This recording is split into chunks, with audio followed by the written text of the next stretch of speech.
Saudara-saudari yang terkasih, jumpa lagi dalam Pelita Hati hari ini, Minggu tanggal 7 Agustus 2022, hari Minggu biasa yang ke-19.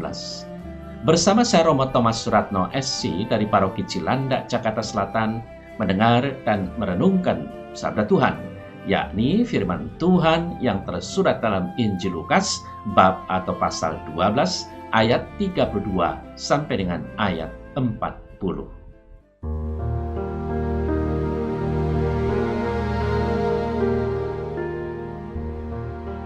Sekali peristiwa, berkatalah Yesus kepada para murid-Nya, "Janganlah takut, hai kamu kawanan kecil, karena Bapamu telah berkenan memberikan kamu kerajaan itu. Jualah segala milikmu dan berikanlah sedekah.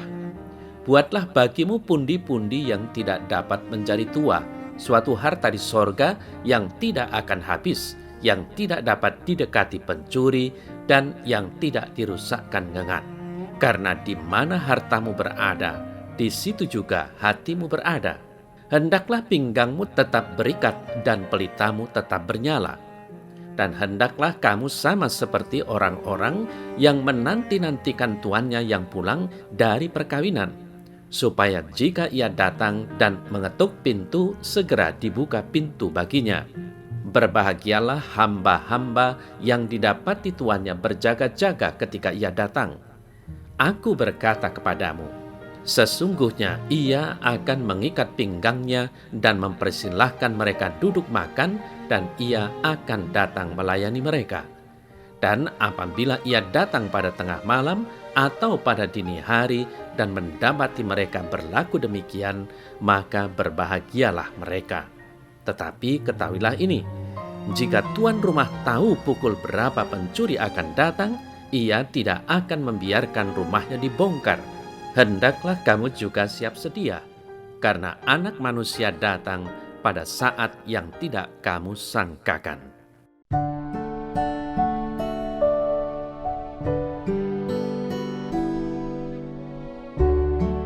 Saudara-saudari yang terkasih, tadi kita mendengarkan firman, "Janganlah takut, hai kamu kawanan kecil, karena Bapamu telah berkenan memberikan kamu kerajaan itu." Lukas 12 ayat 32.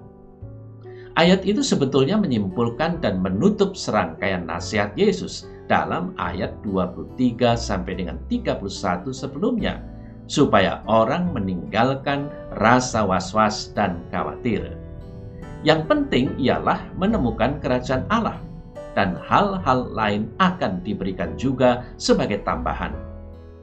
Setelah itu baru diteruskan dengan ayat 33 sampai dengan ayat 34 yang berisi peringatan-peringatan agar orang lebih memikirkan kekayaan di sorga daripada harta yang bisa rusak di bumi, disusul dengan beberapa nasihat lain tentang kewaspadaan dalam ayat 35 sampai dengan 38. Jadi sebenarnya ada 3 macam pokok pembicaraan. Saudara-saudari yang terkasih, menarik bahwa adanya peringatan agar melepaskan keterikatan pada harta dan nasihat agar tetap waspada ini bersama dengan seruan tak usah khawatir tadi. Penggabungan dalam petikan hari ini membuat rangkaian nasihat tadi makin mengena pada kehidupan. Memang bahaya keterikatan pada kekayaan tetap ada, maka perlu membangun kewaspadaan terhadap kelemahan sendiri sambil menyadari bahwa Yang Maha Kuasa selalu menyertai dan memperhatikan kita. Saudara-saudari yang terkasih, jangan takut hai kamu kawanan kecil. Ungkapan kawanan ini maksudnya kawanan domba. Yunaninya poimnion, sekawanan domba yang butuh gembala. Dan gagasan kecil di situ dipakai untuk mengungkapkan perhatian dan kasih sayang, bukan untuk menyebut kelompok minoritas agama atau masyarakat pada zaman itu. Bayangkan saja, seperti seorang ibu yang sedang menimang-nimang anak kesayangannya dan menggumamkan kata-kata lembut. Tentu ini semuanya ibarat. Saudara-saudari yang terkasih, Yesus mengungkapkan jangan takut hai kamu kawanan kecil untuk membesarkan hati orang. Tidak usah khawatir mengenai apa yang bakal terjadi. Yesus hendak mengatakan bahwa Yang Maha Kuasa sebagai Bapa yang penuh perhatian pada kawanan kecil tadi. Ingatlah bahwa ungkapan jangan takut kerap dipakai Allah dalam Perjanjian Lama untuk menguatkan umatnya. Mereka melindunginya dari kekuatan-kekuatan jahat yang selalu mengancam. Kata-kata itu menegaskan bahwa kita tidak sendirian, melainkan bersama dengan Dia sendiri. Saudara-saudari yang terkasih, kemudian dalam ayat berikutnya, saya kutip juga kata-kata Yesus yang mengatakan, karena Bapamu telah berkenan memberikan kamu kerajaan itu. Maksudnya apa? Maksudnya, karena kita berada dalam kuasa Bapa, maka tidak perlu khawatir. Tidak ada kekuatan apapun dapat mencelakai kita. Tentu maksudnya juga untuk membuat kita merasa aman berada bersama Bapa, dan bila kita dapat, ajaklah saudara-saudara kita agar mengerti dan ikut berlindung kepadanya. Ingat saudara-saudari yang terkasih akan apa yang dikisahkan dalam Lukas bab 15, di mana diceritakan bagaimana Yesus mengibaratkan diri sebagai pemilik kawanan domba yang berani meninggalkan kawanan besar untuk mencari satu saja dari kawanannya yang sedang tersesat. Kegembiraannya meluap-luap ketika menemukan yang satu yang tersesat itu. Luar biasa Tuhan Yesus. Tentu saja banyak orang terpesona oleh karena kepribadiannya. Walau kita tidak pernah melihatnya dengan mata kepala sendiri, tetapi mendengarkan kisah tentang Dia dapat membuat kita merasa sedang mengikutinya dari tempat ke tempat. Dia memang gembala yang baik. Saudara-saudari yang terkasih, Yesus sebagai gembala sendiri, bagaimana Dia sampai 3 kali meminta Petrus agar tetap menjaga kawanan dombanya sehingga tidak terlantar. Dan Petrus mengiyakan 3 kali pula. Boleh jadi hal ini mau mengatakan bahwa penyangkalan Petrus yang 3 kali itu kini tuntas terhapus oleh 3 kali ungkapan kesetiaannya. Dan peristiwa itu acap kali dimengerti sebagai dasar penugasan bagi Petrus. Memang tidak meleset, akan tetapi yang hendak disampaikan terutama ialah ungkapan perhatian sang gembala sendiri serta ketulusan orang yang diserai tugas itu. Saudara-saudari yang terkasih, kenyataan inilah yang melatar belakangi firman di hari ini. Dan kalau kita baca terus perikopa ini, sebetulnya tokoh Petrus akan muncul, disebut. Memang konteksnya ialah kewaspadaan, bukan lagi nasihat tidak usah khawatir. Nasihat berwaspada itu lebih-lebih ditujukan kepada mereka yang bertugas mengurus kawanan kecil milik sang gembala tadi. Kawanan domba dibesarkan hatinya agar tidak usah takut karena diperhatikan Bapa yang akan mencarikan yang dibutuhkan, termasuk mencarikan orang untuk memelihara. Sekarang, saudara saya yang terkasih, orang yang diberi tugas mengurus kawanan itu, yaitu Petrus, dinasihati Yesus agar terus waspada. Ia mesti berjaga terus, agar bila sang empunya rumah kembali, semuanya beres dan siap. Bahkan penjaga ini mesti berlaku seperti tuan rumah yang memperhitungkan pencuri yang datang pada saat orang terlena. Berat tentunya tugas orang yang diserai mengurus rumah tangga, termasuk mengurusi kawanan kecil yang disayang pemilik itu. Akan nampak apakah dia betul-betul mau melayani atau sekedar untuk mencari untung bagi diri sendiri. Saudara-saudari yang terkasih, akan kelihatan apakah ia ikut menyayangi semua yang termasuk rumah tangga tuannya, barang pemeliharaan, dan para pekerja lain. Ia tidak akan berlaku kejam.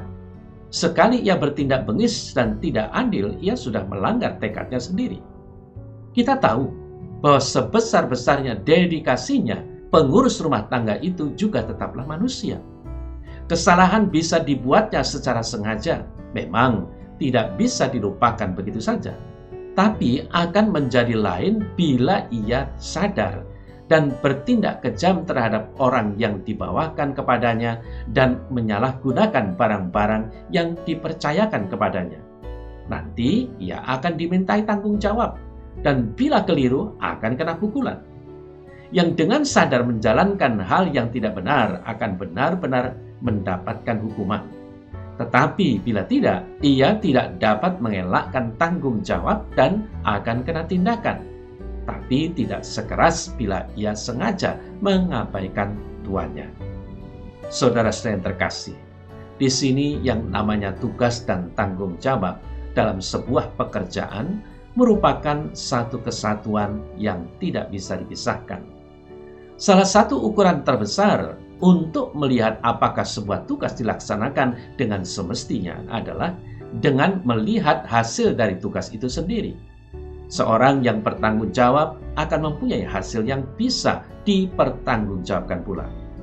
Biasanya orang yang diserai sebuah tugas tertentu dianggap sebagai orang yang bertanggung jawab. Semakin ia dipercaya, semakin besar pula ia diserai sebuah tanggung jawab. Semakin tinggi jabatannya, semakin besar juga tanggung jawabnya. Saudara-saudari yang terkasih, tanggung jawab dalam warta Injil hari ini adalah sebuah bentuk kewaspadaan tadi. Tentu saja setiap orang diajak untuk selalu waspada. Ada banyak hal yang perlu diwaspadai, mulai dari bahaya yang kecil sampai dengan bahaya yang bisa mengancam nyawa. Orang yang waspada berarti matanya terbuka untuk mengamati. Ia akan peka jika ada perubahan-perubahan yang tidak wajar. Ia akan segera mampu menilai situasi sekitarnya dan bersiap mengambil langkah-langkah yang memungkinkan. Maka saudara-saudari yang terkasih, kewaspadaan masuk dalam ranah beriman. Seorang beriman senantiasa diajak untuk menjadi orang yang sadar diri.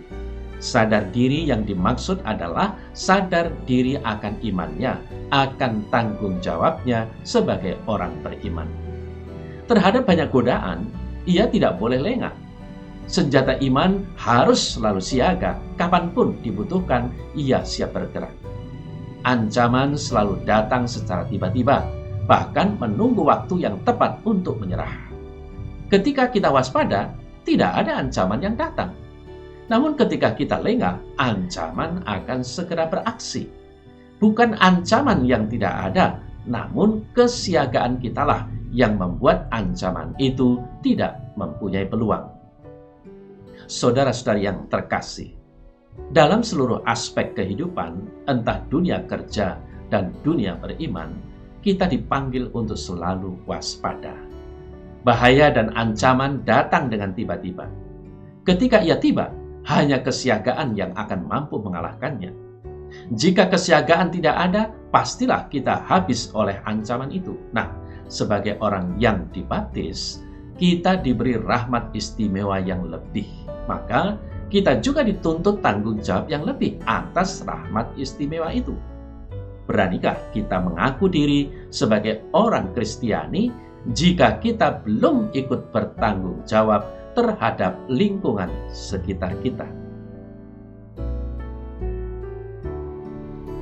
Dalam nama Bapa dan Putra dan Roh Kudus. Amin. Ya Tuhan, ajarilah kami untuk berani bertanggung jawab atas hidup kami. Bantulah kami agar kami mampu mengembangkan hidup kami secara bertanggung jawab. Sadarkan kami agar kami mau peduli terhadap lingkungan kami, terhadap mereka yang memerlukan bantuan dan pertolongan.